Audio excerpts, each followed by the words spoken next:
3 દિવસની એ ત્યાં ફરજ પૂરી કર્યા પછી જ્યારે એમને વિદાય લેવાની આવી ત્યારે એમણે પ્રભુ સ્વામી મહારાજના દર્શને આવીને વાત કરી कि मैं 3 दिन से यहाँ मेरी ड्यूटी बजा रहा था, लेकिन अक्षरधाम के परिसर में रहने से मुझे लगा है कि मुझे अब रिश्वत नहीं लेनी चाहिए, तो मैं आज से तय करता हूँ। ભગતજી કહે છે જેને સત્સંગ જ કરવો છે, સત્સંગ જ, બીજી કોઈ વાત નહીં, સત્સંગ જ કરવો છે તેને બીજી વૃત્તિ રાખવી પાલવે જ નહીં. એટલે આ ભૌતિક સત્સંગ કેવો સત્સંગ મળ્યો છે, પણ આપણે સામાન્ય ગણીએ છીએ ભાજી મુરા તરીકે લઈએ છીએ, એટલે વ્યવહાર ને બધું ભેગું થાય છે ને કોઈ સુખ આવતું નથી.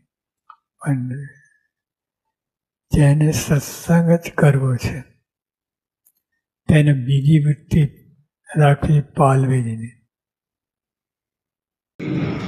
આપ તો નાની નાની બાબતો પણ બહુ ચોકસાઈથી કરતા હોય, તો મહાસ્વામી આજે કહ્યું કે એ પણ આપણી ભક્તિ છે ને, ભગવાનનું કામ છે એ આપણે સારું સાચું સારી રીતે કરવું એ આપણી ભક્તિ છે, એટલે એ તો કરવું જ જોઈએ. આપણા ઘેર કોઈ મહેમાન આવ્યું હોય વેવાઈ, એને સ્વામીએ પોતે એ ચશ્માનું ખોખું ને કાગળિયા પકડવા આપ્યા અને 2 હાથે કોથળો બરાબર જોર કરીને ઉખાડ્યો. બીજો કોઈ હોય તો શું કરે, પેલા છોકરાને મળગાડે કે તું જુવાન છું, જરા 2 હાથે જોર કર ઉખડી જાય. પણ જો એમને ટેવ છે સેવાની, તો જાતે આ સેવા ઝડપી લીધી અને 2 હાથે કોથળો ઊંચો કર્યો તો અંદરથી નાના નાના દેડકાઓ નીકળ્યા, કારણ કે ઘણા વખતે પડે છે કેટલી જીવાત થઈ ગઈ હતી નીચે. તો સ્વામીએ પોતે કોથળો ઉપાડીને બાજુમાં જ્યાં કચરા પેટી હતી ત્યાં નાખી આવ્યા અને પછી એમણે પોતે હાથ ધોઈ કાઢ્યા અને પછી એ શિબિરની અંદર એ પ્રવચન કરવા માટે પધાર્યા. તો આ અંદર એ પ્રથમથી દેખાઈને સેવા પણ આ રીતે ચીવટ અને ચોકસાઈથી વિશ્વાસ આવે એ પ્રકારે એ કરતા હોય છે. તો આ રીતે અહીંયા મહંત સ્વામી મહારાજ સાનિધ્યમાં કાર્યક્રમ બધા ફુગ્ગા ઉડાડ્યાના દર્શન પણ આપણને થાય છે. તો આ રીતે સ્વામીના જીવનની અંદર આવી એક અપૂર્વ સેવા ભાવના એ પ્રથમથી એ આપણને દેખાય. નાના મોટા તમામની તન તોડીને સેવા કરી છે. 1970ના વર્ષે યોગી બાબાએ છેલ્લો અંકુટ એ ગોંડલની અંદર કરેલો. હવે એ અંકુટની અંદર અંકુટની વાનગીઓ બનાવવાની સેવા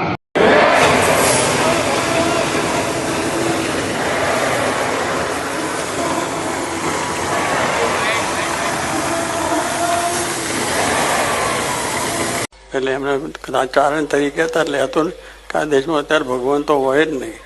ભગવાનની વાત કરો છે ખોટી છે, કારણ કે ભણેલા હતા વિદ્વાન અને ચારણને એક દાડો મળાય નહીં. કારણ કે માણસ એવા કે બહુ બુદ્ધિશાળી માણસ, ગમે તેમ માને નહીં, માની લે નહીં, માને તો પછી એની વાતને કોઈ જોડી છટા આવી જાય.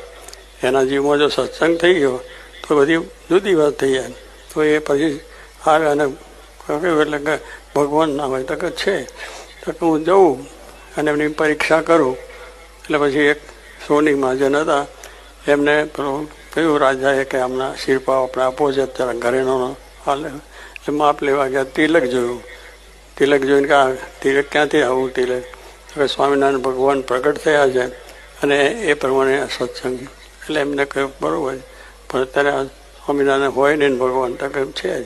તો હું પરીક્ષા તો પછી સોની હતા બહુ જરા એ હતા કે કવિરાજ આ તમે કઈ મીઠાની કોથળી દરિયાનો તાગ લેવા જાય તો પાછી આવે.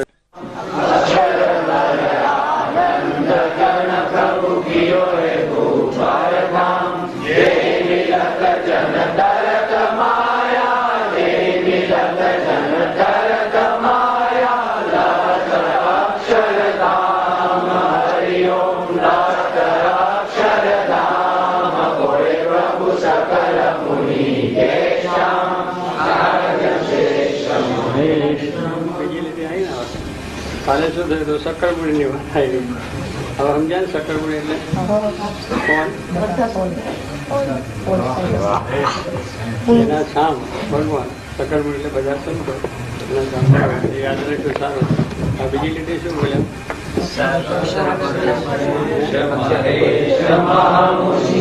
અક્ષર પરા. અક્ષર કોણ? તેથી પર એટલે એમાંથી ઉપર એટલે કઈ ઉપર બેસતા નહીં. એમનો સુપર પાવર એટલો ભગવાન શું છે કે ત્યાં કેટલો ઊંચો વધારે એટલે સુપર. એટલે એમની ઉપર અક્ષર આનંદ ઘન. એટલે અક્ષરથી પર જેની સત્તા છે એવા ભગવાન અક્ષર પર આનંદ ઘન. આનંદ એટલે હેપી. આનંદ એટલે હસે. આમ તમે હસો છો બધા.